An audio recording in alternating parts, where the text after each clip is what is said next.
Boa tarde a todos. Queria muito estar aí com vocês. Acho que esse tema teria ficado muito mais rico com as discussões em grupo que a gente costuma ter aí, mas penso que é uma oportunidade da gente estar se encontrando de uma outra forma, mas estamos pensando junto. E isso para mim é muito bom. Meu tema é a construção da identidade sexual dentro da cadeira de família, sexualidade e gênero da doutora Rosa.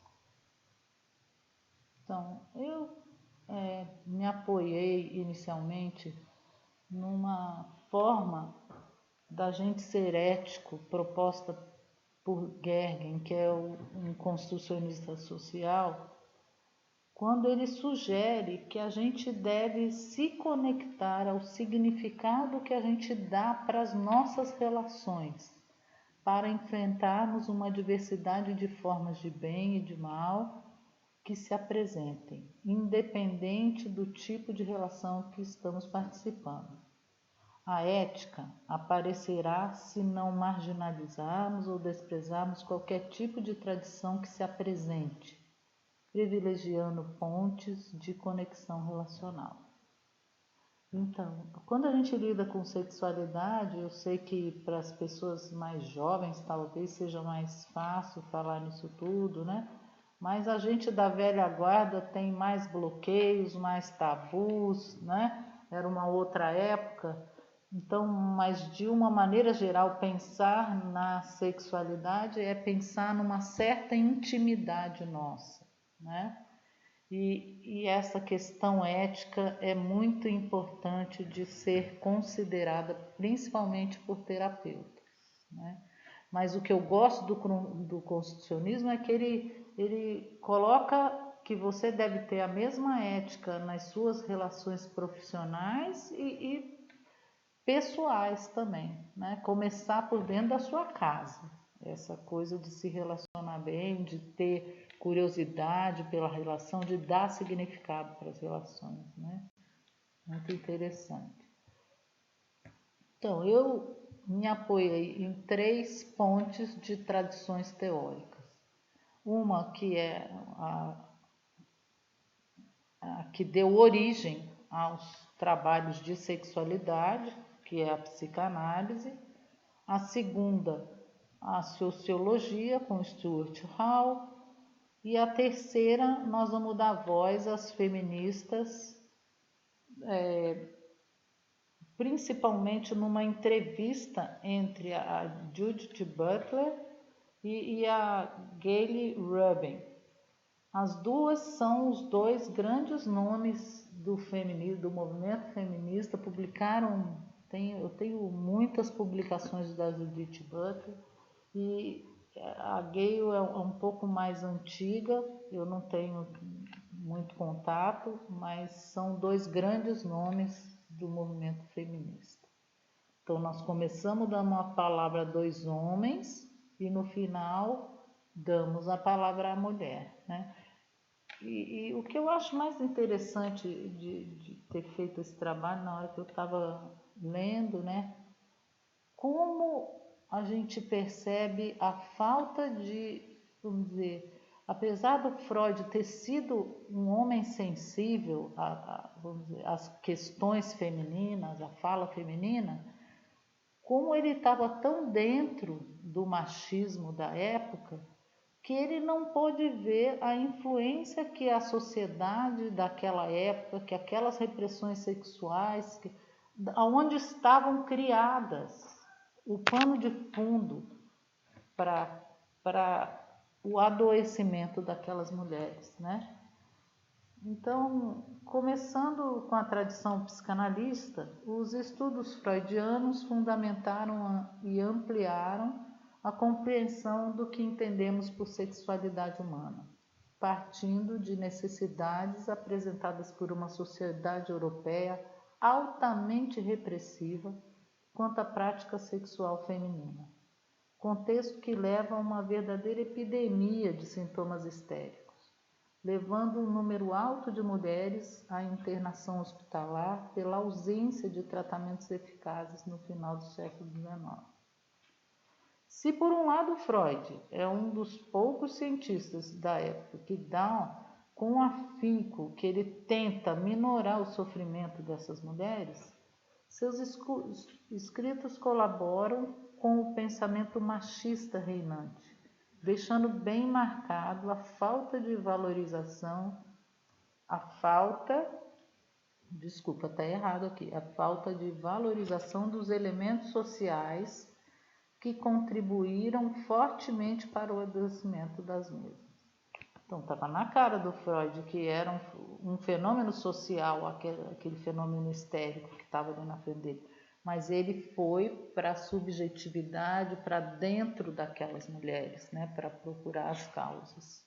E aí ele propõe os 3 ensaios em 1905, né, que fica difícil da gente utilizar como um apoio hoje em dia, porque imagina alguém hoje dizendo que o alvo sexual, né, que você tem um instinto sexual devidamente direcionado ao seu objeto de prazer, geneticamente determinado. É muito fora do momento histórico que a gente está vivendo, né? Fica inconcebível, vamos dizer, esse tipo de proposição. Mesmo modificando e atualizando o pensamento ao longo do seu trabalho, escolhemos Lacan para representar essa tradição por escolher um pouco mais as influências sociais. Então, ele dá espaço para a entrada das influências sociais, mas mesmo assim é pouco, né? Além de suas aproximações com avanços antropológicos e linguísticos que atuaram e flexibilizaram um pouco o ponto de vista psicanalítico. Alguns aspectos da construção lacaniana sob a ótica de Oliveira, que é uma menina que faz a tese dela, faz o trabalho de pesquisa dela sobre autores que ajudaram Lacan a propor esse estágio do espelho, né? Então, a gente vai tentar dar uma pequena ideia do que o Lacan propôs como um início da construção subjetiva da identidade sexual. O estágio do espelho é exposto primariamente durante uma palestra sob título de A Família, em 1936, apresentada na Sociedade Psicanalista de Paris, já pontuando uma diferença de valorização do social se comparado aos escritos freudianos. Nesse período, Lacan busca condições para discutir a organização psíquica em torno da necessidade do ser humano se desenvolver a partir da relação com o outro, em virtude de uma ausência específica encontrada na esfera biológica. Tal questão será retomada ao longo de toda a teoria do estágio do espelho. Posteriormente, o autor propõe que a base para a identidade sexual aparece a partir dos 6 meses de idade e irá se desenvolvendo e se complexando até a aquisição da linguagem. O nascimento do sujeito. Para Lacan, um protótipo de identidade surge a partir de um sentimento angustiante de desigualdade e despedaçamento ao expor sua dependência frente à imagem do outro. O outro externo, que nesse período é a mãe. Um primeiro vislumbre de reconhecimento do próprio corpo experimentado no reflexo do outro que inicialmente aparece alienado. O domínio do corpo será obtido aproximadamente aos 2 anos, quando será capaz de formar uma gestalt da imagem do outro e surge a imagem de si mesmo, simultaneamente e entrelaçada ao desenvolvimento de uma consciência corporal. O homem nasce prematuro. Então, eu peguei trechos que falam praticamente da mesma coisa, porque é um pouco complicado da gente formar a imagem, pelo menos para mim, então eu fico buscando complementar. O sujeito tem a família como meio ambiente e vai sendo construído a partir das dificuldades de se identificar com as figuras parentais que se apresentam, visto seu despreparo orgânico em alcançar uma imitação do outro que, como num espelho, seria o ideal de alcançar. Fatores constitucionais de gênese da subjetividade se desenvolvem, incluindo a aquisição da fala, dentro de um biológico que representa uma defasagem fundamental, uma debilidade fisiológica primitiva a ser vencida, manifestada anterior ao surgimento do eu. Tá? Então, o que ele está propondo? Que a criança nasce tão sem armas para se, vamos dizer, tão diferente do adulto, do outro que ela enxerga, que ela se sente vamos dizer, sem conseguir ter uma visão nem da gestalt da outra pessoa. Ela só vai ter isso aos 2 anos. Até os 2 anos foram várias situações na qual ela queria fazer alguma coisa que a outra pessoa estava fazendo do lado, que ela queria imitar aquilo lá e não conseguia. Então, são sensações de incapacidade, de fragilidade, de despedaçamento. Essas sensações angustiantes que para Lacan e para Freud também impulsionavam esse desenvolvimento psíquico. É isso que vai dar, vamos dizer, vai dar a compreensão de por que nós nos tornamos seres psíquicos. Por quê? Justamente porque enfrentamos dificuldades desde o nascimento. E essa é a maneira lacaniana de descrever essas dificuldades da gente até o período da fala e adquirir, vamos dizer, uma certa identidade, uma certa familiaridade consigo mesmo, diferenciado da mãe, né? Então, nesse momento, para Lacan, o inconsciente significa a falta de consciência e não um campo psíquico que causa o sujeito. O sujeito mais complexo, produzido pela realidade familiar, constitui uma imago, ou seja, as imagens que tem do outro, mais os afetos experimentados dentro e pela família irão proporcionar a imagem de si. A imago é uma representação inconsciente dessa primitiva identidade que vai se delineando, para Oliveira, né? O indivíduo humano carece de determinação biológica eficaz ao nascer, se tornando condicionado por fatores culturais que sobressaem aos fatores naturais. Há uma prevalência compensatória do imaginário e a imago é adquirida num estado de apreensão na sua relação com o outro. No desmame, fundamenta-se complexos no psiquismo que irão manter as representações de saciedades positivas para a mãe, para a criança. Então, como é que futuramente essas relações, para o Lacan via essa formação como uma formação social? Então, essas primeiras relações seriam um primitivo das futuras relações, que toda vez que você vai se relacionar com alguém, de alguma forma você tem um pouco desse mal-estar, vamos dizer, que é explicado por Lacan, porque você está sempre pensando nessa fase do espelho, você estaria numa situação de inferioridade ao um ideal que você gostaria de alcançar. É um pouco, vamos dizer, demais, mas bastante interessante, bem original essa ideia dele, né? Então, é uma imagem especular.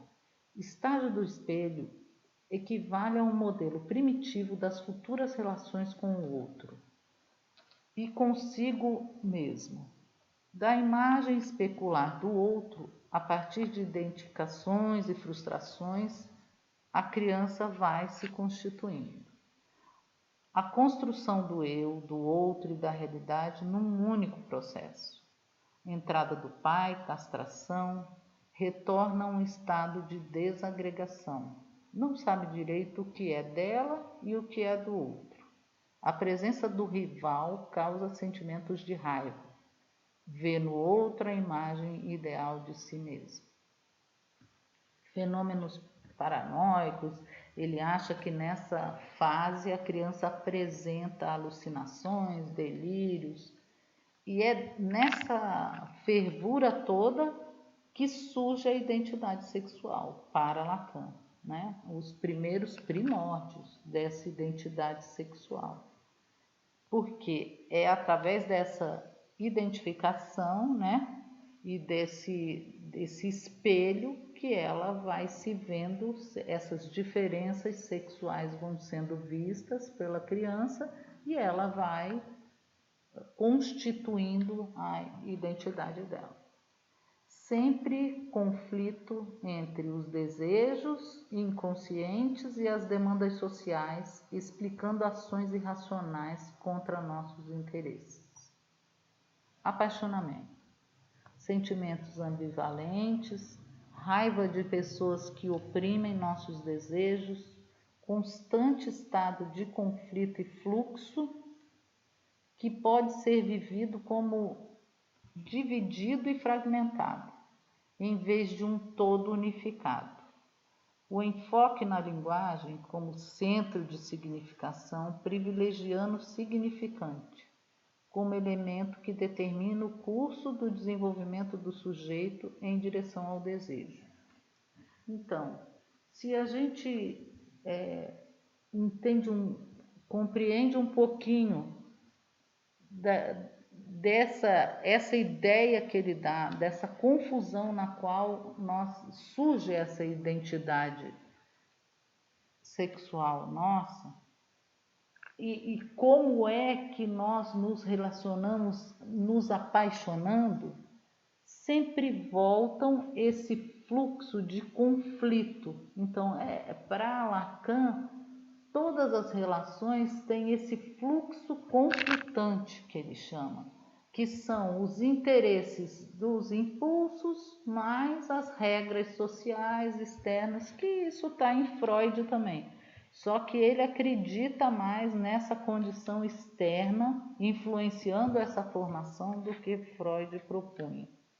A identidade sexual de uma criança surge da internalização de imagens exteriores, que ela toma como própria. Acontece simultâneo à entrada da linguagem e conseguindo se separar da unidade com a mãe, identificando-se com ela. Mais precisamente se identifica com o que quer ser, um ideal, né? O rompimento se dá com a entrada do pai, reconhece as diferenças sexuais e compensa esse rompimento com a linguagem. Então, que servirá de ancoragem, está errada aqui a palavra, não é ancoragem identitária. O pai simbólico representa o falo que é introduzido junto com o poder da diferença. A menina entra como faltante, passiva e desejada. Agora, então, já temos uma visão subjetiva, né? Uma proposta. Isso daí a gente chamou de uma tradição, mas são modelos, né?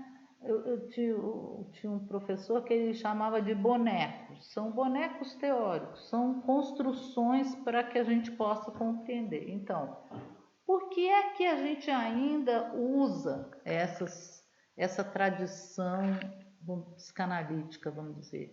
Porque mesmo com a entrada da sociologia para tentar explicar essa identidade humana, essa identidade sexual humana, eles não conseguem explicar totalmente. Você vai ver que nós vamos conseguir entender um pouco de como a gente adquire a nossa identidade, mas falta o porquê que eu escolho essa identidade e não outra, né?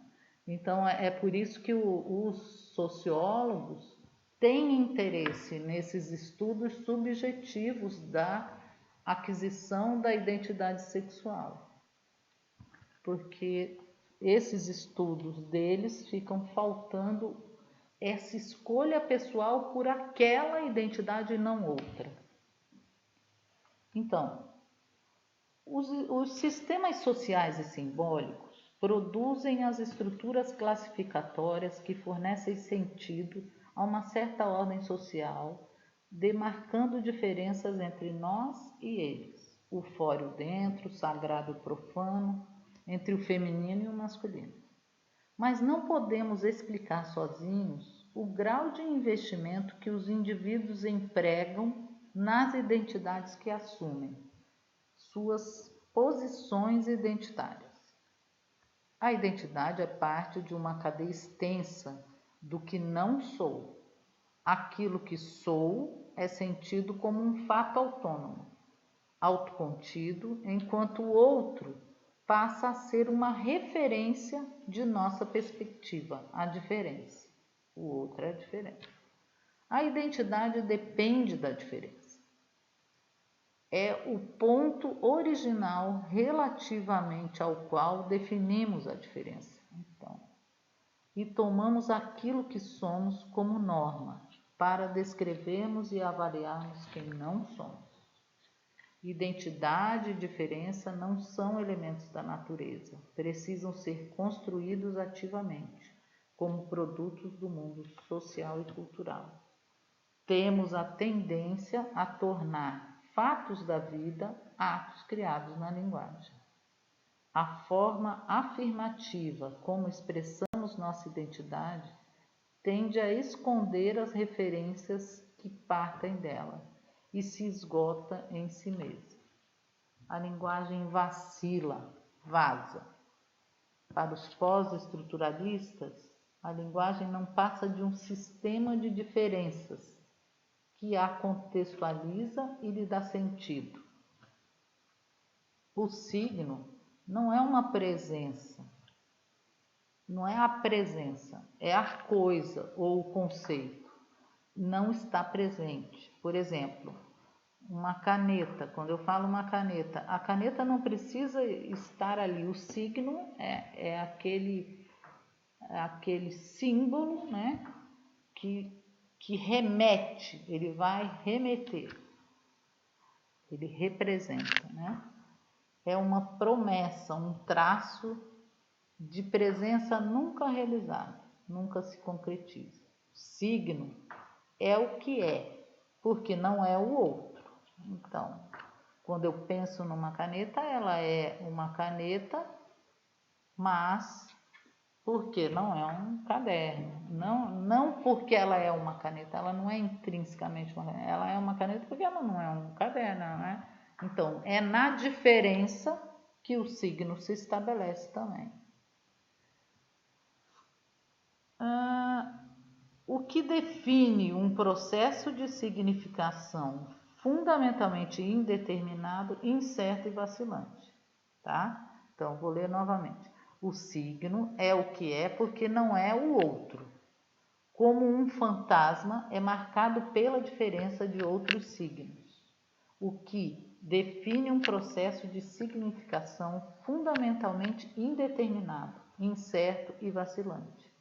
Desta forma, a linguagem é instável, como são instáveis a identidade e a diferença. Por isso que ninguém se entende, né? Eu acho legal ter uma música que fala, ninguém se entende, né? E é bem por isso, né? Por causa dessa instabilidade da linguagem. A linguagem não é tão firme, tão concreta como a gente às vezes pensa que é, né? Identidade e diferença não são nunca inocentes. Ambas estão intimamente conectadas a relações de poder, privilégios e traduzem o desejo dos diferentes assimetricamente posicionados de acesso aos bens sociais. O processo de classificação é central na vida social. Ordenamos o mundo social em grupos ou classes. Dividir significa hierarquizar. O mais importante é em torno de divisões binárias, classes polarizadas, em que um recebe um valor positivo enquanto o outro negativo. Norma. Fixar uma determinada identidade como norma é uma forma de hierarquização de identidades e diferenças. Normalizar é atribuir valores positivos possíveis, em relação aos quais outras identidades só podem ser avaliadas de forma negativa. A identidade normal passa a ser percebida como natural, desejada. A força homogeneizadora da identidade normal é diretamente proporcional à sua invisibilidade. A identidade hegemônica é permanentemente assombrada pelas outras formas de identidade, sem cuja existência seu poder não teria sentido. E essa questão masculina, eu acho que é daí a base, né, desse assombramento de alguns homens, da perda desse poder hierárquico, e a gente tem esses feminicídios muito tristes que a gente vê, né? Processo de produção e manutenção contínua, apesar de parecer fixa. As identidades oscilam entre dois movimentos: os processos de produção, que tendem a fixá-las na tentativa de estabilizá-las, e os processos que tendem a subvertê-las em fragmentos. Tal qual a linguagem, a identidade está sempre escapando. Sua fixação, ao mesmo tempo, uma tendência e uma impossibilidade. Desconstruir para ampliar. Então, já vimos a subjetividade, já vimos a parte social e a implicação que as duas oferecem para essa distinção entre homem e mulher, feminino e masculino, e essa gerando um desconforto, mas nós andamos tanto desde o tempo do sufrágio universal que a gente não podia nem votar, né? E o que acontece? Spink, que é uma mulher, em vez de usar desconstrução, que é um termo muito usado, ela prefere usar desfamiliarização. Então, considera que o conceito se refere ao trabalho de reflexão. Essa que é a ideia. Desconstruir significa refletir, que é preciso fazer para que possamos modificar conceitos que se transformaram em crenças. Desfamiliarizar, para a autora, seria mais próprio, dadas as dificuldades de desconstruir o construído. Então, uma coisa que já está feita, você pode deixar ela de lado e ir construindo o seu caminho, né? Não precisa, vamos dizer, destruir aquela outra para que você possa construir outras, né? Então, criar espaços para novas construções que ampliem nossos repertórios interpretativos, que permitam o descolamento de construções impregnadas na cultura vigente para podermos dar novos sentidos ao mundo.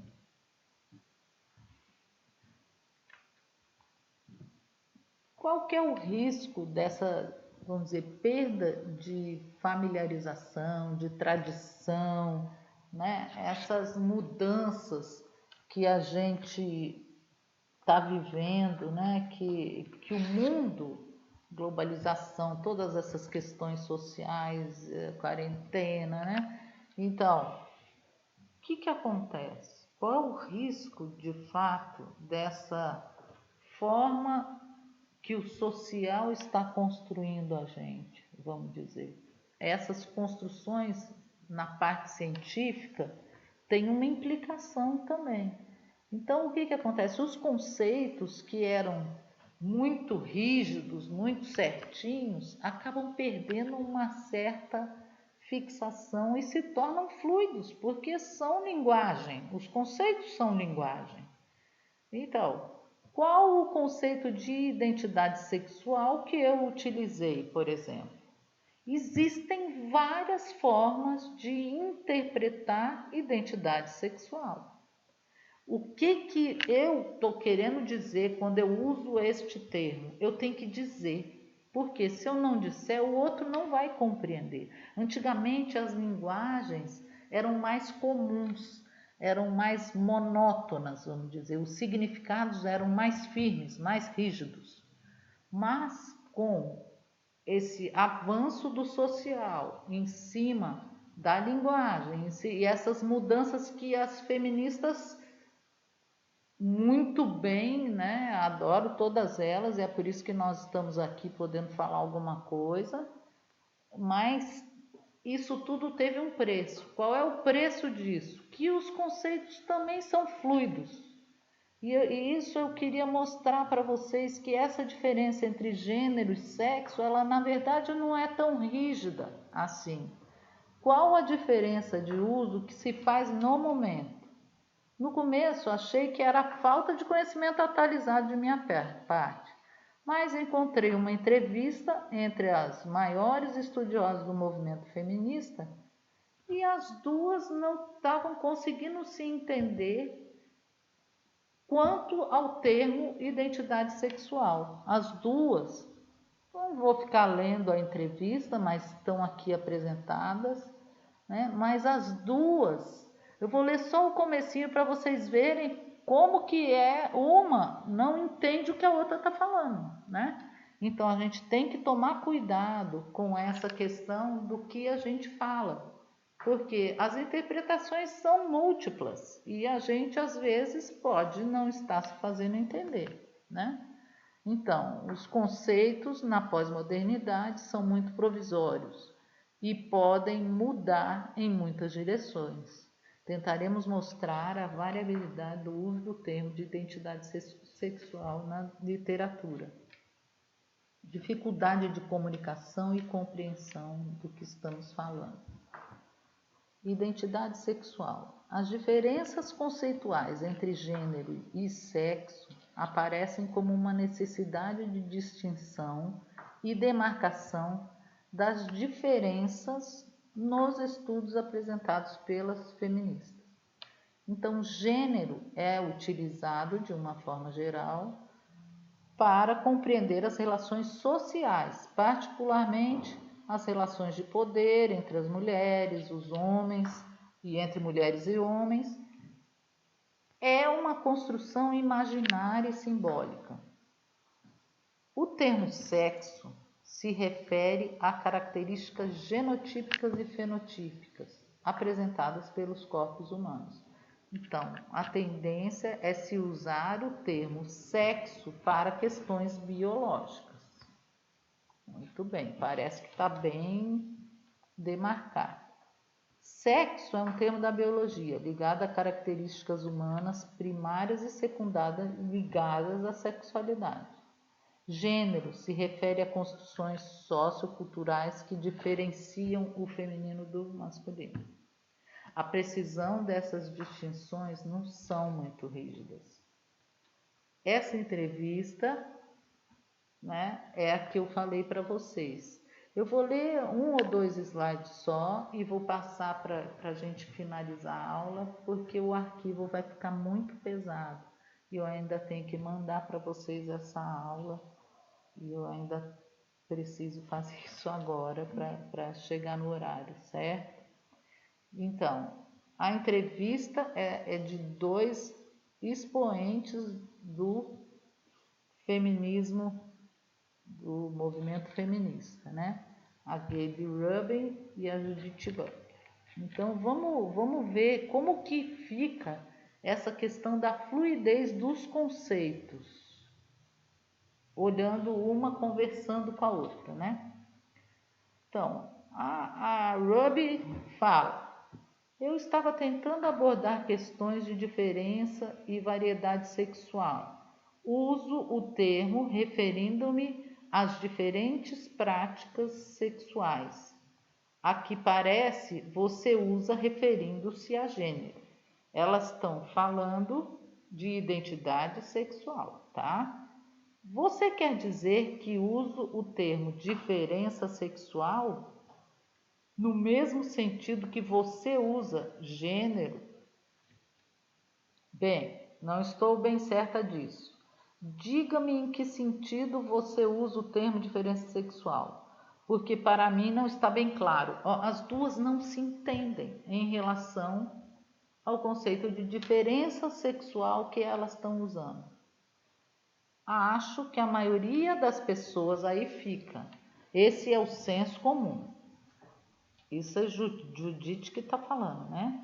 Acho que a maioria das pessoas, na verdade, acredita que há algo que persiste no que tange a diferença sexual, entendida em termos de masculino e feminino. E o que sempre achei interessante é que você usava o termo gênero para rastrear o mesmo tipo de problema suscitado por Lacan e Levi-Strauss, mas na verdade tomava um rumo diferente e você estava usando um termo no discurso sociológico americano de gênero. Então, eu não vou ficar me estendendo, mas as duas ficam tentando, vamos dizer, como isso é o que eu entendi e eu queria uma explicação da professora para saber como é que ficou esse pensamento meu, né? Eu entendi que, na verdade, esses conceitos foram mudados ostensivamente, vamos dizer, durante o movimento do feminismo, com o intuito de mudar uma realidade. Então, você muda os conceitos, você muda a realidade.